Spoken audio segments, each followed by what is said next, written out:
Wildest Prison Stories, Episode 4. The first clip is going to be about someone putting in some work. He's going to go into details. And then we have a transgender. And at the end, we have an ex-correctional officer who's going to speak on DC blacks and homosexuality in the prison system. Jason, big old dude. He had long dreads. He had no shirt on, just had on jeans. And he's just pacing back and forth, back and forth. And he's passing other people because other people is walking up and down the tier as well. And I noticed him because he was so big and the pace that he was walking at. And when he had went up and he was coming back down on this trip that he was coming back down, man, he just reached in his jeans and pulled out a joint and just started stabbing this dude. Then the dude that he started stabbing was trying to fight back. But man, he was just hitting him so hard and just so viciously. If you're looking at it from where I was looking at it, you would be surprised. And when you see only when he pulled back, you was like, it would look like he's just hitting him. But when he pulled back and you see this big knife in his hand, you was like, oh man, he's stabbing the dude. And then you start seeing blood and you like, boom, this is like something you never seen before, except for on TV. I hadn't seen anything like that before besides on TV. So it was shocking to me, and it was crazy, man, because I'm looking at it, I'm like, man, and I'm on the phone again with my mom, and I'm like, man, she like, what's going on? What's going on? And I won't talk him because I'm looking, and people are still moving around. People are moving around him, like getting out of his way, but people are still like it's normal. So when I'm seeing this dude and he just chop him all the way down to the ground, man, and he stab him, man, and dude, you could see the life going out of him because he went from fighting to just getting limp, and he just was getting hit. And I'm like, I'm really like shocked, man. You know, it's freaking me out. And then I eventually told her, I said, man, I think this dude just got killed, man. He stabbed this dude. She was like, go to your cell. Go to your cell. I'm like, I ain't moving. You know what I'm saying? Because I didn't want to be moving. So I just stayed there, and I listened until the phone even hung up. And I'm just watching, man. And he just calmly put it in his joint and just started pacing up and down the tier. Dude laid down there in the middle of the floor, man, and just like a pool of blood just starts getting bigger and bigger around him. And people is just walking around like it ain't nothing happened. No police came in there to save him. No police came in there to say stop. No alarm went off. No nothing. So I'm making a mental note of all of this in my head, man. Like, this is, you know, I'm in the jungle. You know, this is crazy in here. And he walked up and down the tier, man, until they was ready to lock up. When they went to lock up, everybody got locked up. That dude was still laying down there in a pool of blood in the floor, man. So it was a wake-up call for me, man, to let me know where I was, to let me know the value of my life in here, to let me know what can happen. It was just crazy. And I wasn't even in the penitentiary for a good 2 weeks, you know. So, yeah, that was shocking. How many men did I let taste the forbidden fruit in prison? Tap this, hit it, get a little nookie, if you will. That is one of my most asked questions from you guys, because y'all bitches is nasty. But I'm nasty too, so I'll bite. I'm gonna be very transparent with you guys. Transparent. I was young when I went to prison. I was finding myself. And the answer to your question is, I don't know, but it was a lot of those motherfuckers. It was a lot of those motherfuckers. Then for me, it was like an international meat market. There was every color, every creed, every size, and I had the option to try them all if I wanted to.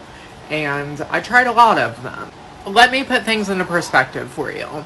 There was this guy that I had a really big crush on when I was in prison. And he was obsessed with this girl that was named Dylan.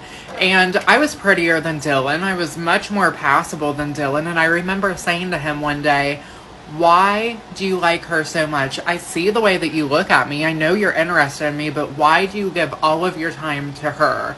And this is what he said. He said, Casey, you are the prettiest woman I've ever seen in the Ohio prison system.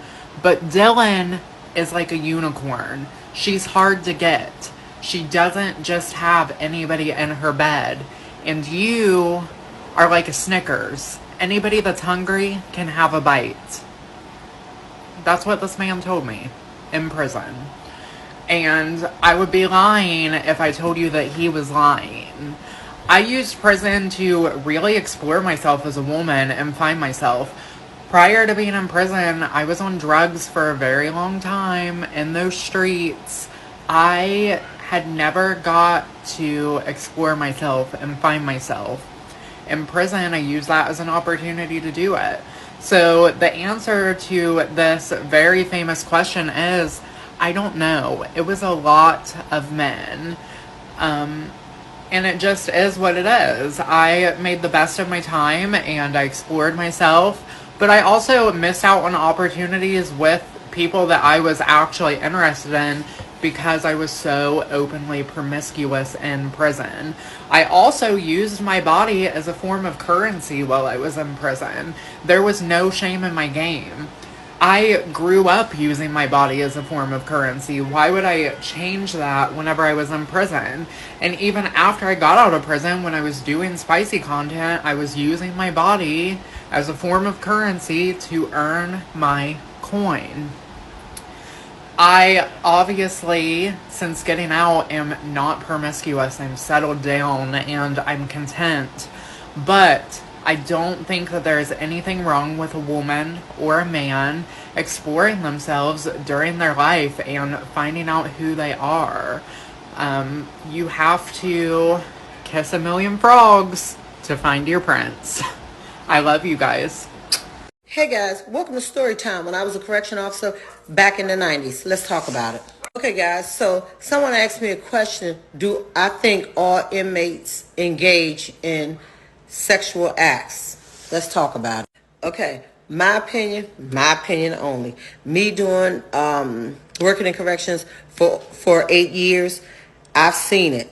And I would say an inmate that may have like 6 months to a year, if they wasn't doing it on the street, then most likely they're not doing it in the facility, because that's just a minimum amount of time. And usually you see it when an inmate have anywhere from 2 to whatever, 2 to life, 2 to 10, 5 to 10, or something like that. But usually if an inmate is just like coming through like 6 months to a year, unless they was doing that, doing those sexual acts outside on the street, and then when they come in the facility, it's like, oh my God, I'm in a candy store because all of this in here. Other than that, I would say that out of 100%, I would say in DC, 95% of the men, yeah, they like them boys. And it's sad, but it's true. And a lot of people, they probably gonna get upset with me for saying it, but it's the truth. They do like them boys, and the secrecy of it is what goes on. It's like whatever goes on in the prison, it stays in the prison. So if you were having relations with a male inside of the prison, then when you get out, it's supposed to be like the code. Like whatever goes on in the prison stays in the prison, like they used to say in Vegas, or like they say in Las Vegas. Whatever happens in Las Vegas stays in Las Vegas. Well, whatever happened in the DMV stays in the DMV. And that's just the code. And it's like a jailhouse code. So if you're an officer and you may see an inmate that maybe was released and out on the street, and they with their family or whomever, their significant other, their wife, or whatever the case may be, you see them, and for me, I've seen some, and I'm like, oh my God. But of course, it's the code. I'm not gonna say nothing because that's his thing. And like I said, what goes on in the prison, stay in the prison.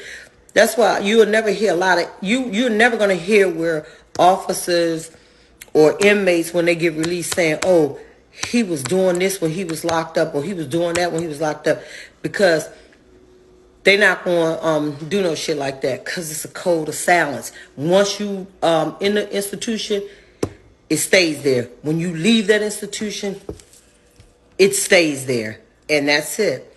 So yeah, I just wanted to answer that question. Stay tuned for the next story time.